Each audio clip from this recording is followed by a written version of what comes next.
మాట. కేసీఆర్ అంటే రేవంత్ రెడ్డి గారికి కళ్ళు పొరలొచ్చినాయి. వాడు 6 గ్యారంటీలు అయినా నాడు మాట్లాడాలి. సిద్ధిపేట దొరికితే తొక్కుతాలని చెబుతున్నావు. ఒక్కటే హరీష్ రావు ఇంట్లోకి వాళ్ళ గుండె ఎంత, వాళ్ళు ఏ రకంగా ఈ ఇంట్లోకి వచ్చిండ్రు, క్యాంప్ ఆఫీసులు అడిగి ఎట్లా పెట్టిండ్రు. క్యాంప్ ఆఫీసులకు వచ్చిన నా కొడుకులను తొక్కితే తోలు తీస్తా. మాకు 6 గ్యారెంటీలు కరెక్ట్ చేస్తే హరీష్ రావు మాట నిలబెడతాడు, తప్పకుండా నిలబెడతాడు. బస్సు ఎవరన్నా పొడిగాయిందా? బస్సు ఎందుకు పెట్టిండు? గాడిది బస్సు అవసరం లేదు. రుణమాఫీ చెయ్యని, 2500 ఇయ్యని.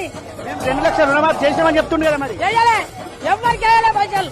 1 లక్ష కాడికి వేసిండట, పైసలు రుణమాఫీ కాలే. రైతు బంధు లేదు, పింఛన్లు 2 మాటలుగా పెట్టిండు ఈ కొద్ది రోజుల్లో. అన్ని లంగమాటలే. అయినా పర్వాలేదు. కేసీఆర్ అన్ని లాంటి తిట్టుడు